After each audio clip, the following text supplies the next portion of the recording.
Now we're looking at the second law here, and the law of comparative advantage. And the law of comparative advantage states that where one country is more efficient than another country in the production of two goods or two commodities, it should specialize in the production of that good in which its comparative advantage is the greatest.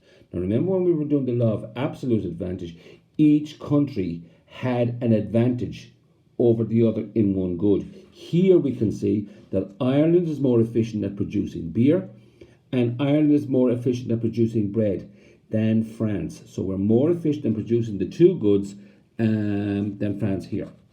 So world output would be 150 and 155 for bread. Now, let's have a look. We're now going to follow through on the law and see which of these goods is Ireland more efficient at. As remember what the law says, that where one country is more efficient than another country, it should specialise in the production of that good in which its advantage or comparative advantage is the greater. So we look at Ireland and France, and we look at beer, and we go 100 is to 50 and 50 is to 100. Then we do the bread, Ireland and France, 80 is to 75 and 75 is to 80. Now we divide by the right hand side because we want to bring everything back to 1. So 100 divided by 50 is 2 is to 1. 50 divided by 100 is 0.5 is to 1. 80 divided by 75 is 1.07 is to 1. And 75 divided by 80 is 0.94 is to 1.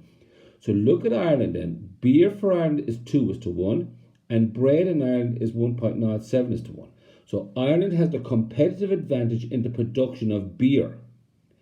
France then will have the comparative advantage in the production of bread. So let's look at world output now. One worker in Ireland will produce 100 units, therefore two workers will produce 200 units. One worker in France will produce 75 units of bread, therefore two workers will produce 150. So world output will be 200 and 150. Now compare that just at the top of the page. Look, world output for beer was 150, it is now 200. World output for bread was 155 and it's now 150. Is the world better off with international trade? Now we have to take it a step further and we do it mathematically. And we go, is the world better off? Beer production has increased by 50 over 150 multiplied by 100, which is an increase of 33%. Bread production has fallen by 5, so it's 5 over 155 multiplied by 100 is 3%. So the world is better off by 30%. And finally on this part then, we look at the terms of trade. This always comes up. This is the relationship between the price of exports and the price of imports. In other words, how many imports can be bought for a given quantity of exports. Now we look at the same figures again and we lay it out.